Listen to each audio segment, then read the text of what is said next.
Hey everyone, and welcome back to our League of Legends Top 5 Play Show, where we count down through amazing submissions sent in by people around the world. A quick message before we get started: we're giving away a HyperX Pulsefire mouse, and all you have to do to enter is give this video a thumbs up, be subscribed, and drop us a comment so we can find you later. Without further ado, let's get things rolling with a clip sent in by Gloy on Zac, who plays a vital role in setting up this play. His team gets ambushed from multiple angles, but he diverts pressure onto himself, baiting them in before transporting everyone directly into Galio and Orianna's ult for huge AoE damage. Lux and Vi get melted instantly, followed by Nautilus, and Zac still has his passive, so he charges up Elastic Slingshot and dives in to take turret aggro. His team follows closely behind, and Thresh lands a great flash hook on Jace, leading to their 4th kill. This really breaks open the game because the death timers are long and they're positioned to take objectives. Great timing allows Zac to reposition the enemy team to the right place for his team to easily wombo.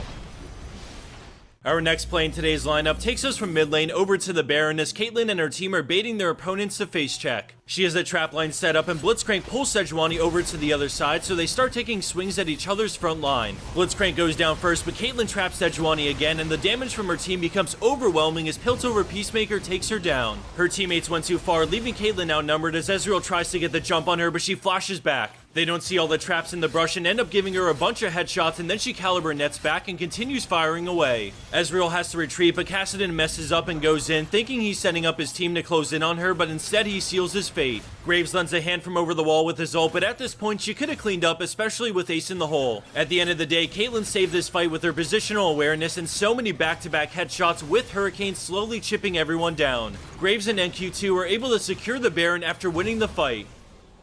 Moving right along and into our next play, we have Ventus on Bard with an epic save and great turnaround. The enemy team is forcing the mid tower, but as Bard helps kill Thresh, I want you to keep an eye on Lee Sin, who enters the screen from the right side but messes up his combo. Bard sees this and instantly shoots out a beautiful Tempered Fate, which just barely gets him out of there alive, and then his team counterattacks with CC and damage. Ventus flash autos to slow Victor, and now even with a flash, Riven is able to catch up and eventually get in range to flash and secure the ace. That was a fantastic use of the Temper Fade, and talk about timing, Jace was literally mid-air about to finish off her boy Lee.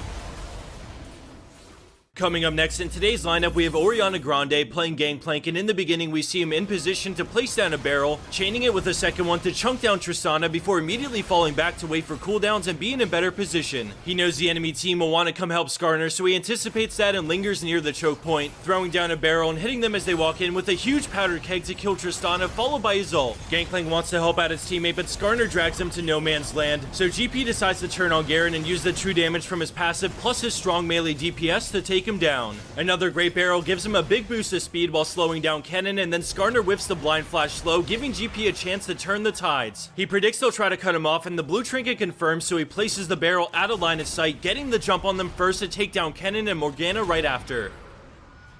Before we move on to our number 1 play of the episode, I want to show a part of this play again, but this time from the perspective of the enemy red team. Our friend Gangplank really used Fog of War in positioning to have some great barrels throughout this play. Feels bad, man.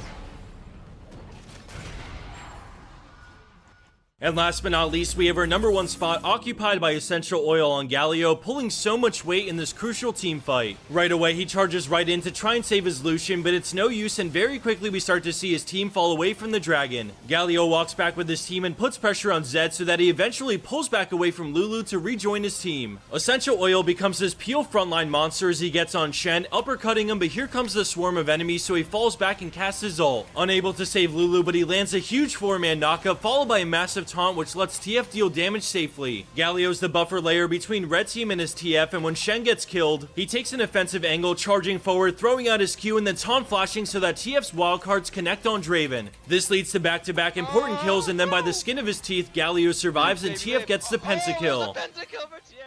And for our bonus clip of the week, we have Tonio on Zac, and this play is hilarious in so many ways. I'd highly recommend rewatching it a second time, but let's get into this. Zac blindly goes in, sees the Baron is low, and has a genius idea to bounce the enemy jungler out of the Baron pit, immediately takes the blasting plant back over to steal the Baron before Graves can secure it, and then he's outie just like that.